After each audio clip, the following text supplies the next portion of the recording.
Olá, amigos e irmãos do canal Conceito Bíblico. Você pode estar olhando assim, mas quem é esse caboclo aí com essa careca aí? É eu, Adriano Viana mesmo, viu? Administrador do canal Conceito Bíblico. Seja mais uma vez muito bem-vindo a esse canal, onde nós estamos aqui nesse estudo, trazendo à tona alguns fatos históricos, né? Fizemos aí 4 vídeos tratando sobre o Vaticano e a concordata que foi feito com a Alemanha, né? E basicamente o nome dos vídeos, os 4 vídeos foram a cura da ferida mortal, o Vaticano e a concordata com a Alemanha, parte 1, 2, 3 e 4. Pois é, hoje nós vamos trazer à tona, dar mais um salto aí na história. E nós estamos estudando, dentro desses temas que nós estamos abordando aqui, nós estamos estudando o moderno papado, tá? O moderno papado e a cura da ferida mortal. Já estudamos o antigo papado e também, deixa eu pegar aqui a minha cola, já estudamos o antigo papado, começo e fim de seu poder político, né? Quando ele recebe aquele poder que foi dado para ele, que a profecia anunciou em Apocalipse 13, e quando ele atingiu seu auge, e vimos também quando ele perdeu esse poder. Revolução Francesa, 1798, quando termina aquele período de 1260 anos. E agora nós estamos analisando uma outra parte da profecia que diz que foi dada uma ferida na primeira besta, e essa ferida foi curada. Estamos estudando o processo de cura da ferida mortal que foi dada no papado, tá? Aí passamos aí pelo surgimento da democracia, o Estado laico. Estudamos também com vocês a respeito de um dos pontos que contribuiu na realidade, para o processo de cura da ferida mortal, que foi o Tratado de Latrão, tá? Também. E estudamos também outro ponto histórico que está contribuindo para o processo de cura da ferida mortal. Foi aquele acordo, aquela concordata que foi feita com o Vaticano fez com a Alemanha, tá? Estudamos em 4 vídeos. E hoje nós vamos ver um outro papel importantíssimo que contribuiu e está contribuindo para o processo, e contribuiu para o processo de cura da ferida mortal, que foi justamente, sabe o que, meu amigo? Quando o Vaticano, junto com os Estados Unidos, veja, a primeira, o papado, e os Estados Unidos, que é a segunda besta, estão aqui, ó, se aproximando. Nessa década que começa, né?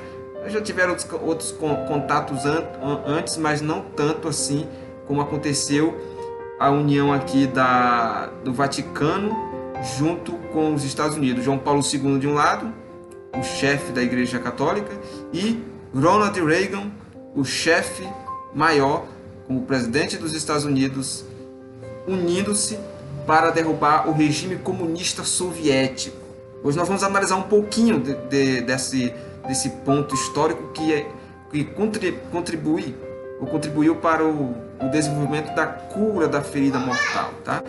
O Vaticano é o nosso tema de hoje, o Vaticano e a queda do comunismo. Pois é, para você que não é inscrito ainda no nosso canal Conceito Bíblico, eu peço para você, se inscreva no nosso canal Conceito Bíblico, compartilhe com seus amigos no Facebook, em todas as plataformas de redes sociais que você esteja fazendo parte.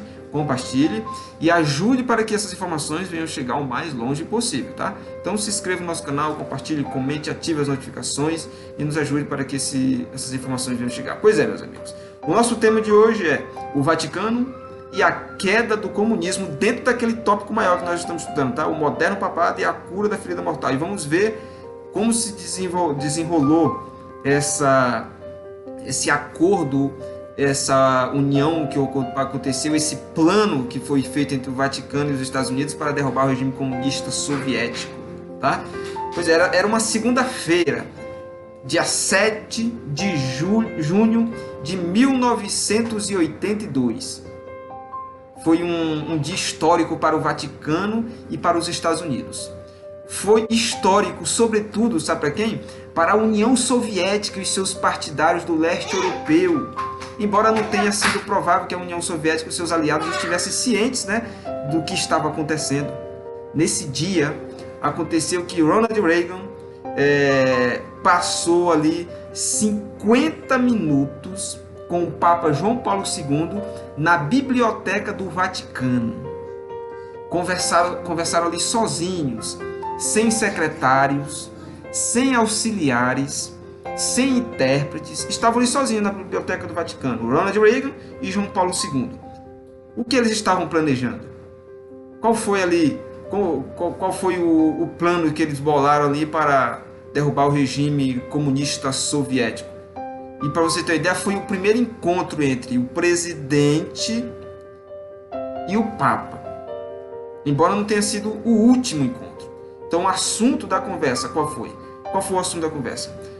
Reagan e o Papa, eles fizeram um acordo para empreender uma campanha secreta cujo objetivo era apressar a dissolução do Império Comunista. E eles estavam convencidos de que a Polônia podia se desprender da órbita soviética se o Vaticano e os Estados Unidos utilizassem seus recursos com a finalidade de desestabilizar o governo polonês. Tá? De desestabilizar o governo polonês. Também eles criam que, se pudesse derrubar o regime comunista na Polônia, o mesmo ocorreria com as outras nações do leste europeu, ocasionando possivelmente a extinção da União Soviética. Aí é quando vai entrar em cena o que ficou conhecido, né, como o Partido Solidariedade. Né? A estratégia que Ronald Reagan e João Paulo II adotaram foi o apoio ao sindicato, né, o Sindicato Solidariedade. Então essa organização teve suas origens numa greve, né? A organização ali do Sindicato Solidariedade teve suas origens numa greve ilegal dos trabalhadores que ocorreu no estaleiro polonês de Gdańsk em 1970.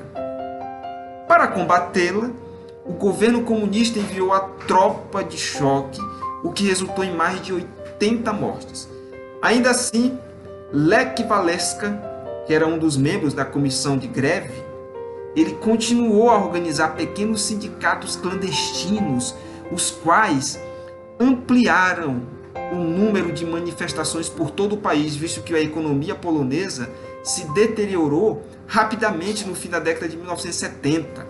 Então não podemos assim deixar também de mencionar a greve que ocorreu no estaleiro de Gdańsk em agosto de 1980. Nessa ocasião, Lech Wałęsa, que era o líder lá do Sindicato Solidariedade, Lech Wałęsa, ele escalou um muro com o propósito ali de desafiar o governo, e foi esse fato que acabou tornando ele instantaneamente um herói nacional. Greves espontâneas ali logo se seguiram por toda a Polônia. E aí acontece que em setembro o governo assinou um acordo com os grevistas que permitiu a organização legal da Comissão de Coordenação Nacional do Sindicato Comercial Livre Solidariedade. Lech Wałęsa se tornou então o presidente dessa comissão, e logo o número de membros rapidamente subiu para 9 milhões.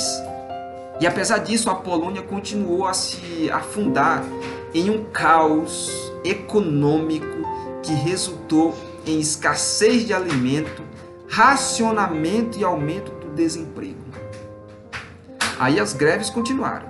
E em 31 de dezembro de 1981, o líder do governo, o general, pegar o nome dele aqui, que ele é bem complicado, que é um nome polonês, o general Wojciech Jaruzelski, ele valeu-se da lei marcial para suspender as atividades do sindicato. Wojciech Jaruzelski, né? Esse general, que ele valeu-se da lei marcial para suspender as atividades do sindicato. No mês de outubro do ano seguinte, ele então a baniu completamente. E 600 líderes do Sindicato Solidariedade foram presos e centenas de membros foram acusados de traição. Entretanto, alguns milhares foram abrigados por sacerdotes e bispos em igrejas e mosteiros. E aí que a igreja católica começa a entrar. 6 meses depois, Ronald Reagan se encontrou com João Paulo II na biblioteca do Vaticano. Aí acontece, depois que o Lech Walesa, junto com seu sindicato Solidariedade, foram banidos e alguns foram torturados, foram perseguidos, e a Igreja Católica lá na Polônia começou a abrigar, a ajudar essas pessoas, esses membros do sindicato em igrejas e mosteiros. Aí então acontece a reunião na Biblioteca do Vaticano entre Ronald Reagan e João Paulo II, que era o Papa da época. Tá? Acontece então que o Sindicato Solidariedade era, acima de tudo, um movimento do povo polonês. E não morreu enquanto esteve proscrito, né? Se encontrando ali secretamente, apenas funcionou de forma clandestina. E por causa de razões políticas, João Paulo II e Ronald Reagan decidiram manter o movimento vivo. E foi o que eles conversaram lá na Biblioteca do Vaticano, era manter o movimento do Sindicato Solidariedade vivo, apesar de ele estar se encontrando clandestinamente. Então decidiram manter o movimento vivo, ajudá-lo a crescer novamente. E o Sindicato Solidariedade seria, tanto para João Paulo II como para Ronald Reagan, seria o punhal deles no coração do regime comunista. Por quê?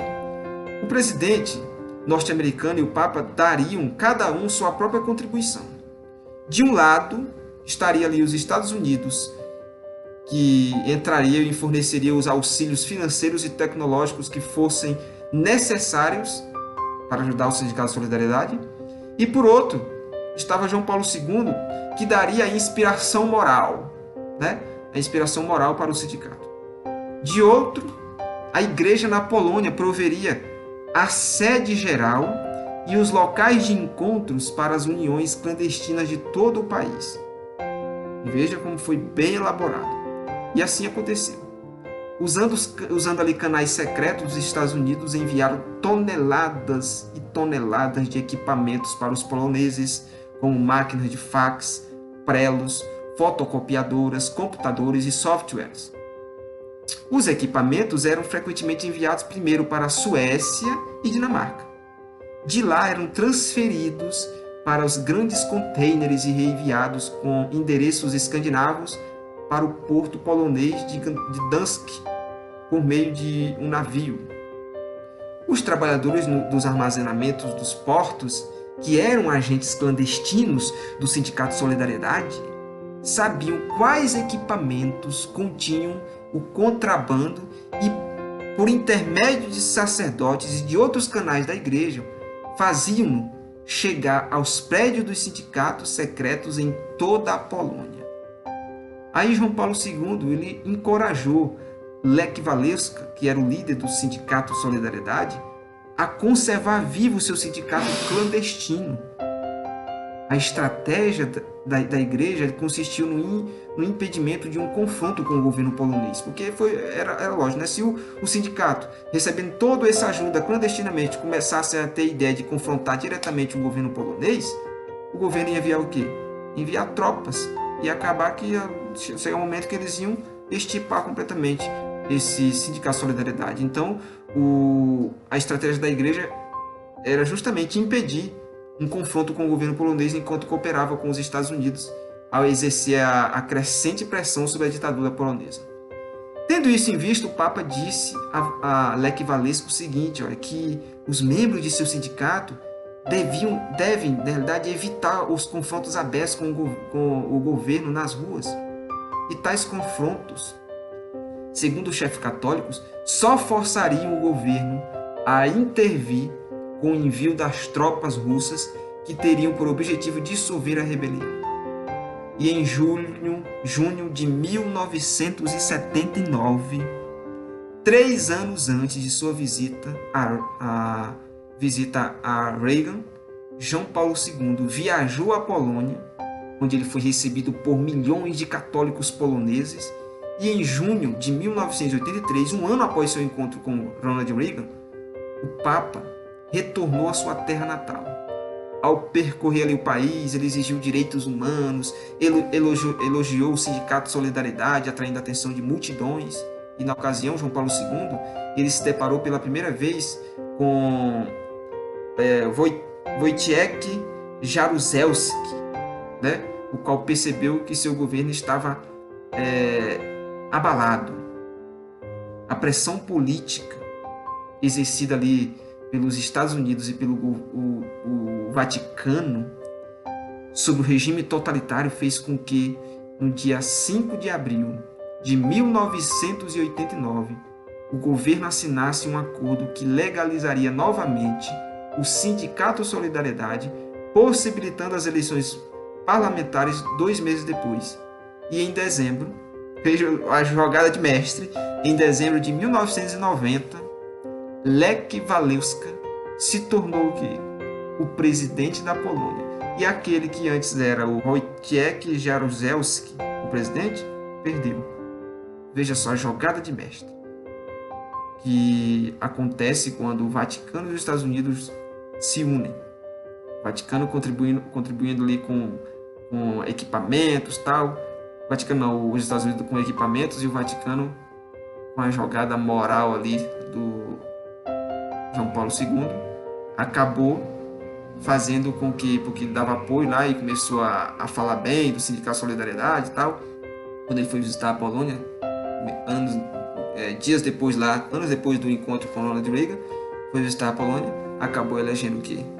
Lech Walesa, que era o líder do Sindicato Solidariedade. E aí, meu irmão, o regime comunista instalado lá na Polônia foi caindo e, consequentemente, aconteceu que também caiu lá na União Soviética, que veio se tornar Rússia.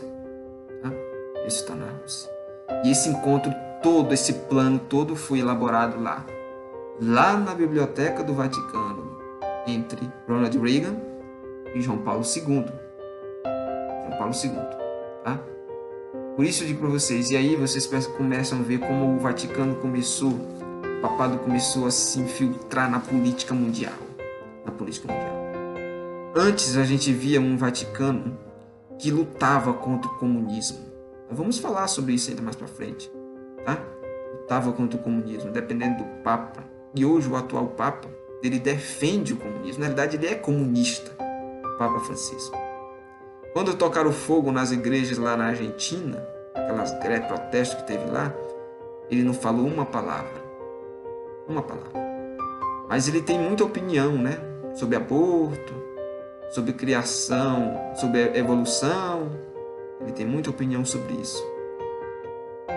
E aí você consegue perceber como o Vaticano se adequa ou se adapta à política mundial e faz com que essa política atenda os seus interesses particulares. E tudo isso a gente percebe que, vagarosamente, aquele poder que foi tirado na Revolução Francesa, vagarosamente, o Vaticano está readquirindo novamente esse poder. E vai chegar um momento que todo esse poder vai voltar novamente para os seus braços. E essa oportunidade está sendo dada hoje pelos protestantes que não estão protestando mais, os protestantes que se apostataram da verdade. Meu amigo, continue nos acompanhando aí no nosso canal Conceito Bíblico. Espero que essas pequenas informações, esses lampejos históricos que nos ajudam a compreender aí o moderno papado e o processo de cura da ferida mortal tenha contribuído ou esteja contribuindo para o seu conhecimento. Tá? Que o Senhor te abençoe e te guarde. Encerramos com aquela nossa frase adaptada de Daniel 2, que diz assim, ó: certo é o sonho e fiel é a sua interpretação. Que o Senhor te abençoe e te guarde, e nós nos encontraremos no nosso próximo vídeo. Valeu!